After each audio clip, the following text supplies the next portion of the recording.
Bem, o título da conferência da professora Perpétua Gonçalves é Opções metodológicas na pesquisa sobre o português em Moçambique. Muito bem. Professora Perpétua, você tem a palavra. Obrigada. Antes de compartilhar a tela, eu gostava de agradecer o convite, por um lado, e, por outro lado, agradecer ainda mais porque o tema que eu propus desenvolver é um pouco outsider em relação aos temas apresentados pelos meus colegas. Portanto, poderiam ter dito que não, olha, não, as opções metodológicas é demasiado genérico, aqui são mais abordagens descritivas, mas pronto, então foi aceite e vamos ver se o que digo vai ter algum interesse para vocês. Então eu vou partilhar a tela agora. Pronto, portanto, a razão porque eu estou interessada, digamos assim, em apresentar este tema é que na pesquisa sobre estas variedades emergentes, não é, do português em África e não só, colocam-se problemas muito importantes que eu própria, que comecei a minha pesquisa por volta dos anos 80, fui crescendo a esse nível e detectando erros, não só meus, como de outros colegas, porque as questões metodológicas não eram particularmente valorizadas nos anos 80. Quer dizer, sim, claro que tínhamos em consideração o tipo de dados que queríamos recolher, como é que íamos recolher, mas não havia uma sistematização tão forte como foi depois aparecendo ao longo destes anos. E no caso destas, como eu dizia, no caso das pesquisas da pesquisa sobre estas variedades, esta questão é muito sensível, porque são variedades que estão ainda a emergir, em que a variação é muito forte e, portanto, captar os dados que realmente, da maneira mais correta possível, são capazes de dar conta do que está a acontecer de forma fiável e não impressionista, nem sempre é possível, não é? Portanto, é nesse sentido que me pareceu interessante sistematizar aquilo que foi, no fundo, que fui assistindo ao longo destes anos de pesquisa em que trabalhei sobre o português de Moçambique, mas sempre atenta também às outras variedades, não é? Portanto, o que aconteceu aqui? Sim, então eu vou começar por fazer uma pequena apresentação sobre um enquadramento, não é, sociolinguístico ao português de Moçambique, e em que vou já, digamos assim, fornecer alguns elementos que depois têm reflexos importantes na pesquisa sobre o português de Moçambique, nomeadamente ao nível de métodos e instrumentos, e por fim, se tiver tempo, eu já vi que vocês são bastante liberais com o tempo, então eu passarei a algumas reflexões finais. Portanto, como disse, não é? O português de Moçambique é uma variedade com uma história recente. Nós ficámos em independência em 1975 e praticamente não havia uma comunidade, que se pode dizer, de falantes de português moçambicanos, não é? Havia falantes de português, mas a grande maioria eram portugueses, colonos, não é? De qualquer maneira, a partir da independência, começou a haver, por uma série de razões que não cabe aqui explicitar, o número, a percentagem de falantes de português foi crescendo exponencialmente, não é? Em 1980, o número de falantes de português como língua materna era 1,2%, hoje, nos dados de 2017, eu pus aqui que é uma estimativa, porque há problemas com este censo, que nós já foram detectados, mas ainda não foram corrigidos, e, portanto, nós investigadores, temos estado a trabalhar com uma estimativa que parece ser mais aproximada, portanto, já está em 16%, e o número de falantes de português como língua segunda, 45%, cerca disso, e cerca de 60% no total. Portanto, já temos uma percentagem bastante grande de falantes, mas com esta diversidade, língua materna ou língua segunda. A oferta linguística em português, obviamente simplificando muito, mas de qualquer maneira, basicamente podemos dizer que há uma oferta relativamente grande, mesmo assim, do português europeu padrão, que é a norma oficialmente adotada, não é, pelo governo, e sobretudo a nível da comunicação escrita. Ele é adotado em documentos oficiais, nos meios de comunicação, nos jornais, não se enganem que os jornais são censurados, não é?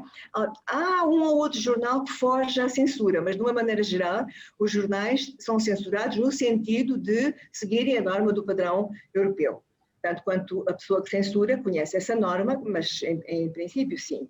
E também os manuais escolares, a nível das escolas, os manuais escolares também respeitam essa norma.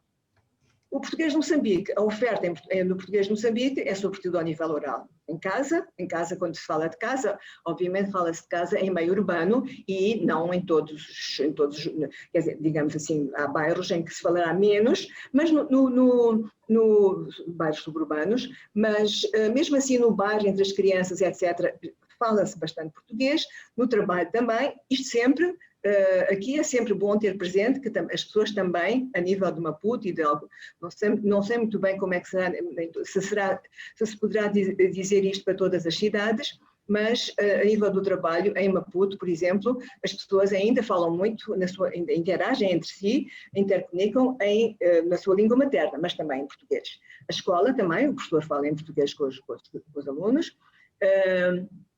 E nos meios de comunicação social. A rádio é uma boa fonte desta, digamos, das variedades do português de Moçambique. Então, tentando pesquisar este português, claro que se colocam questões que são comuns às línguas naturais e eu começaria por e outras que são específicas, digamos, da situação, de variedades que estão a emergir, etc. Uma questão de base com que nós sempre lidamos, não é? É como é que nós vamos assegurar a fiabilidade, a validade dos dados tomados como base empírica, sabendo que temos que avaliar o conhecimento linguístico, não é? A competência linguística dos falantes a partir das suas produções linguísticas, não é? E, por outro lado, sabendo que essas produções não refletem, não é? Não refletem verdadeiramente as gramáticas mentais que as produzem, que as condicionam, uma vez que as produções estão condicionadas por uma gama variada de fatores que influenciam. Então, esta é uma questão de base que se coloca quando nós queremos descrever uma língua, não é? Agora, quando já passamos para o português de Moçambique, para estas variedades, quando digo português de Moçambique, eu gostaria que ouvissem que estou a tentar também dar conta de variedades africanas do português, não é? Pelo menos as africanas, embora muita da minha pesquisa tenha sido influenciada por estudos que me inspiraram imenso sobre o inglês na Índia, os investigadores indianos foram super importantes nos anos 80, em que havia muito pouca informação sobre outras línguas ex-coloniais, não é? Mas, portanto, neste caso, eu pelo menos considero que em parte, o que eu descobri em relação ao português de Moçambique talvez seja também aplicável a outras variedades do português, pelo menos em África. Então, o problema que se coloca para cativar o português de Moçambique é que os falantes estão expostos a um input caracterizado por uma variação mais extensa do que aquela que se encontra em sociedades monolingues. Como disseram há bastantes anos, mas continua a ser válido, os investigadores suecos Hildestam e Straude, os falantes estão expostos a um contínuo de variedades que vai desde amostras pouco robustas da variedade europeia padrão até às subvariedades locais. Quando se fala de amostras pouco robustas, é no sentido, como vimos há pouco, que o português europeu está presente, sobretudo, na comunicação escrita, não é? E, portanto, só a esse nível é que verdadeiramente os falantes têm contacto com o português padrão europeu.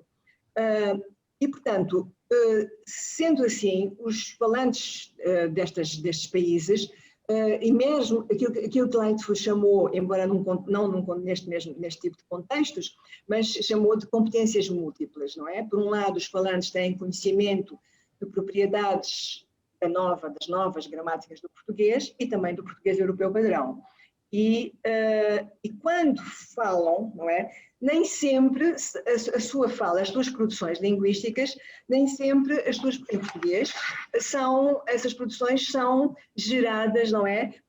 Pela gramática ou do português de Moçambique ou do português europeu padrão. Há uma alternância a nível das regras e das propriedades, que não, sei lá, temos, por exemplo, o uso do pronome acusativo o, alternando com o dativo lhe em situações em que deveria ser o acusativo, numa mesma frase pode usar o pronome acusativo e logo a seguir viu-a e despiu-lhe, coisas destas.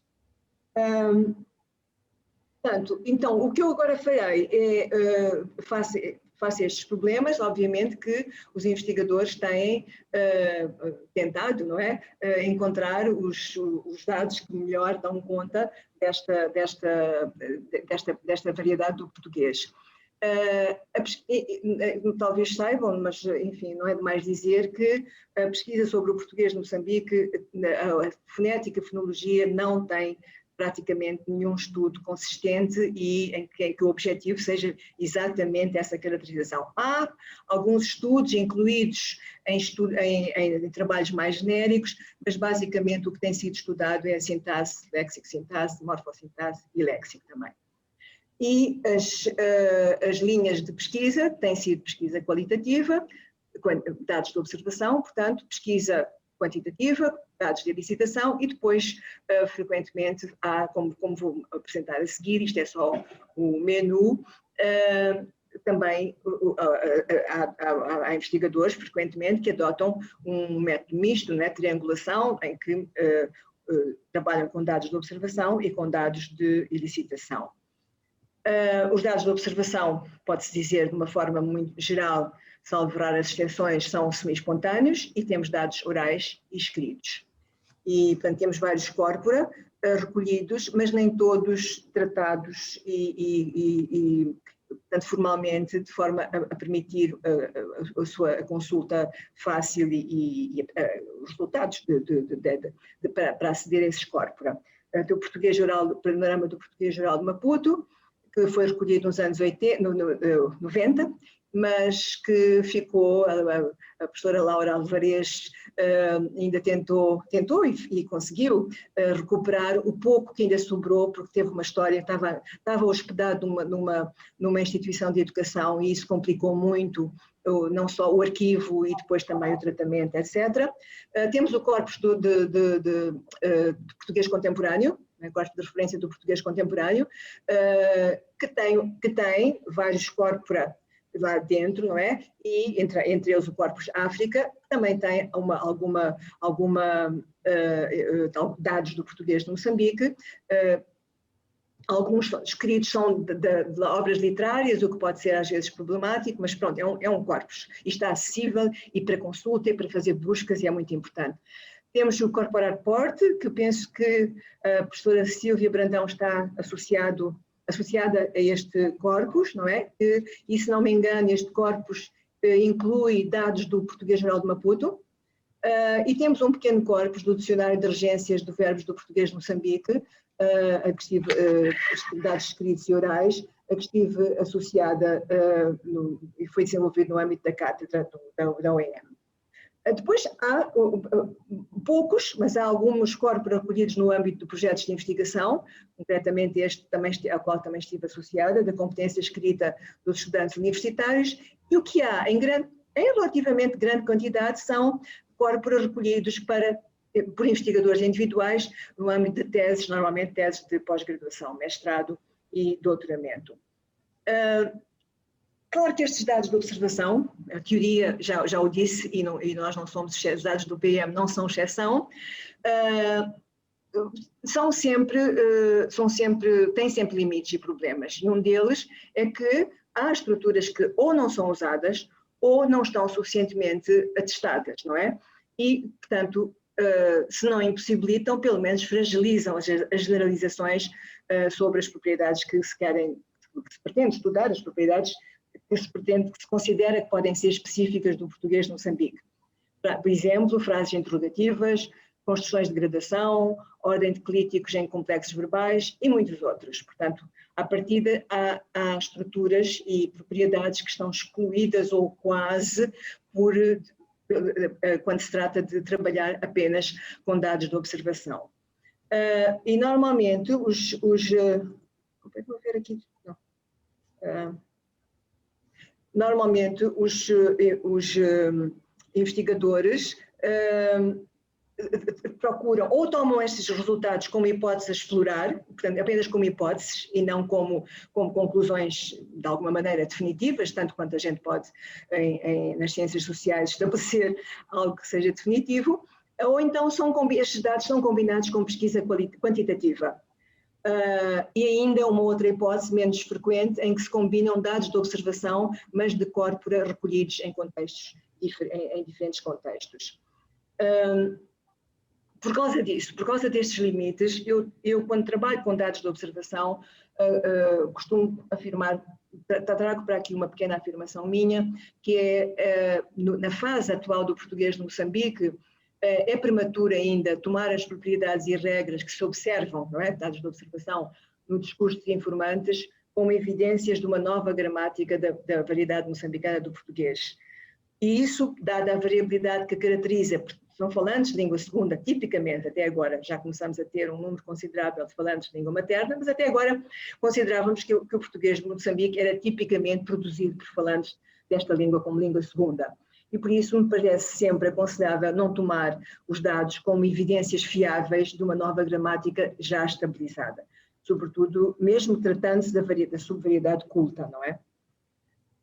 Quando se trata dos dados de elicitação, o que tem sido mais usado tem sido testes, não é? Têm sido feitos testes, os testes clássicos de gramaticalidade, ou preenchimento de lacunas, escolha múltipla, e como disse há pouco, frequentemente eles são usados como ferramenta adicional, não é? Para fenómenos específicos que não estão suficientemente atestados nos dados de observação. Isso foi feito para a regência verbal, para a ordem de clíticos, modo verbal, concordância verbal, etc. Portanto, normalmente as pessoas partem dos dados de observação, em que aparecem certas estruturas, mas não estão suficientemente atestadas e, então, passam para os testes, que têm sempre a vantagem, mas isso é comum, não é específico do português de Moçambique, os testes, como nós todos sabemos, têm a vantagem também de poderem ser aplicados a uma população homogénea que se pronuncia toda sobre as mesmas estruturas, não é? Portanto, dá alguma garantia de alguma possibilidade de generalizações. Mas, por outro lado, estas generalizações também são limitadas pelo facto de os falantes operarem com as tais competências múltiplas, não é? E frequentemente o que se nota acontece aquilo que eu chamo falta de coerência entre as produções dos falantes e os juízos de gramaticalidade que emitem. Eu tive a experiência pessoal, quando fiz o meu doutoramento, em que gravei entrevistas com estudantes que estavam a fazer um curso de formação de professores, e havia algumas estruturas que estavam fracamente documentadas nos dados que eles tinham produzido e, portanto, preparei um teste de elicitação. E, portanto, eu sabia quem era o falante que tinha produzido aquela estrutura na entrevista e depois quem era o falante que tinha respondido, como é que tinha respondido ao teste. E verifiquei que alguns deles classificavam como agramaticais, portanto, como não sendo do português, próprias do português, frases do mesmo motivo que eles próprios tinham produzido no discurso espontâneo.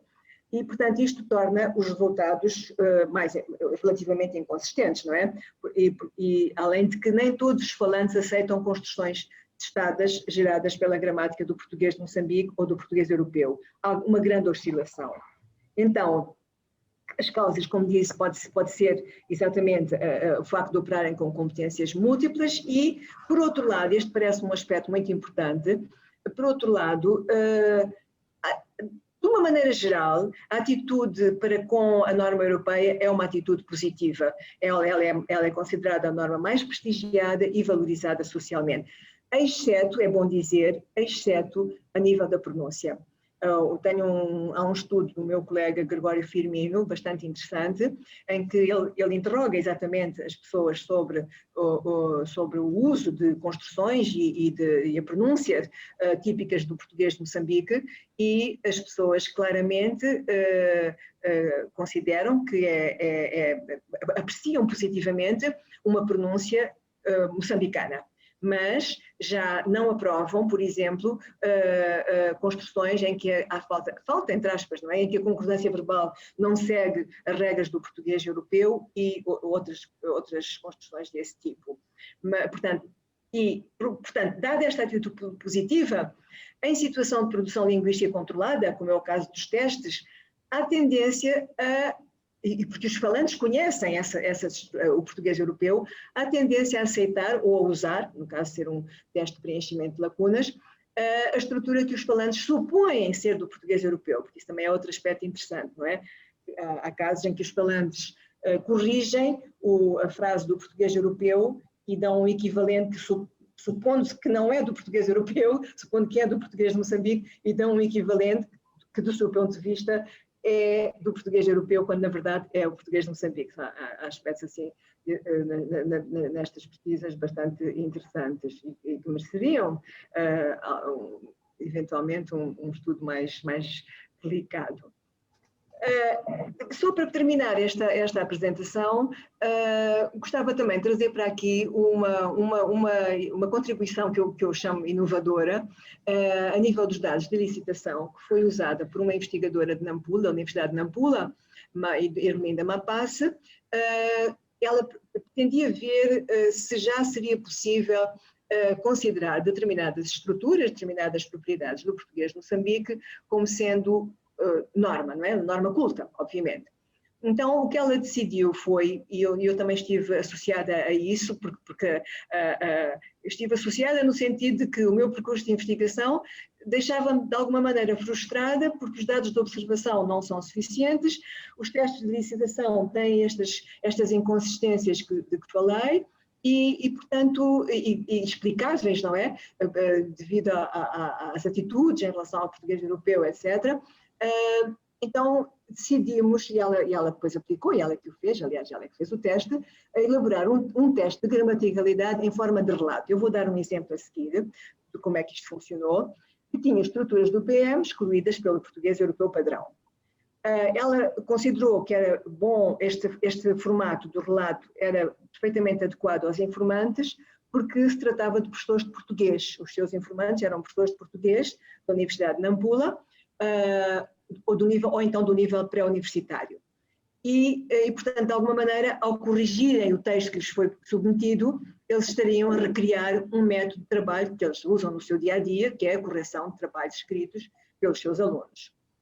Quanto às áreas testadas, ela foi buscar variáveis linguísticas que já tinham sido identificadas como sendo relativamente fiáveis como parte do português de Moçambique, da gramática do português de Moçambique, por exemplo, a nível da sintaxe, ordem de clíticos, encaixe do discurso direto, a nível de léxico-sintaxe, algumas, seleção categorial, não em geral, algumas áreas da seleção categorial, sei lá, por exemplo, de verbos agentivos ou regência verbal, a regência do complemento indireto, coisas dessas.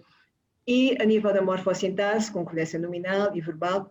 Então, o texto que ela propôs, só um excerto, obviamente, estava dividido, o teste tinha duas colunas, e na coluna A, que ela chama aqui a coluna A, tinha estruturas em que ela anunciava logo que tinha estruturas típicas do português moçambicano, incluídas pela norma europeia, e pedia que os informantes as identificassem e colocassem na coluna B o equivalente do português europeu. Então o texto era: recordas-te no nosso tempo as pessoas pensarem de que a malta jovem não tinham preocupações com nada? Divertíamos muito. No meu caso pessoal, tudo agradava-me, mas eu não era feliz. A minha mãe tinha-se separado com o meu pai e a minha madrasta batia-me, que até hoje carrego marcas. Quando tem-se pais separados, a tendência é de abusar as crianças. A minha avó disse à minha madrasta que nós estamos cansados de conflitos. Então, Na verdade, as variáveis linguísticas testadas, o mesmo texto, não é? Agora já tratado, ela testou questões relacionadas com seleção categorial, não é? Pensaram de que, o tal decaísmo, separar-se com, portanto, verbos de separação regidos pela preposição e que o complemento é regido pela preposição com, e verbos agentivos em que a preposição é transitivizada. Questões relacionadas com o pronome pessoal reflexivo, que é frequentemente reflexivo não argumental, não é? Portanto, morfologia anticausativa, outros tipos de, como sabem, o pronome pessoal reflexivo em português há vários tipos, não o pronome de tipo lavou-se, não é? Lavar-se. Divertíamos, depois, bom, neste estado tentei reunir uma diversidade de variáveis, ordem de críticos, não é? Tudo com um quantificador, ou aqui tudo agradável, ou aqui com um complementador, com a conjunção de subordinação, uma construção de gradação muito típica, não é? Da omissão do quantificador, pequeno sede, batia-me tanto, não é? De encaixe do discurso direto também, que é típico, não é? Põe-se disse e depois inclui-se o que, mas mantém-se a estrutura do discurso direto e concordância verbal, aqui com o nome coletivo e o verbo está no plural. Professora Perpétua, então, já temos 22 minutos. Diga? Já 22 minutos, a fala então, já tem 22 vou acabar. Pronto, portanto, ela depois fez o tratamento dos dados e pronto, chegou à conclusão de que havia estruturas que eram verdadeiramente típicas do português de Moçambique, e porque os falantes aceitavam-nas, outras não tanto, e algumas delas surpreendentemente, como por exemplo o tal decaísmo que eu própria, à partida, acharíamos que iam ser muito mais aceitos e não foram. Pronto, mas que vocês depois podem ver a tese, ela é uma tese bastante interessante. Eu só para terminar, eu diria o seguinte, que a história recente das variedades africanas exige que os investigadores estejam atentos às alterações que vão ocorrendo a nível social e que possam ter implicações no seu conhecimento e uso dessas variedades, não é, pelos falantes.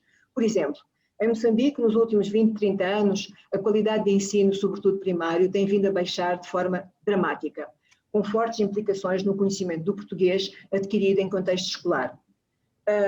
Isto é um outro dado. A percentagem de falantes de português como língua materna aumentou significativamente nos últimos 40 anos. Em 1980 era 1,2%, hoje vimos 16,4%. Agora, como gerir estas mudanças a nível das opções metodológicas? Por exemplo, será que devemos privilegiar os falantes de língua materna como representantes de uma subvariedade do português de Moçambique mais estabilizada, apesar de ainda serem uma minoria? E, afinal, qual deverá ser o nível de escolaridade de falantes representantes de uma subvariedade culta do português de Moçambique? Enfim, isto é só a nível de exemplos. Para terminar, eu só diria que fazer pesquisa sobre uma variedade de informação constitui um desafio constante. Exige que os investigadores estejam sempre disponíveis para rever ou reajustar as suas opções metodológicas. Obrigada. Merci. Muito obrigada, professora Perpétua.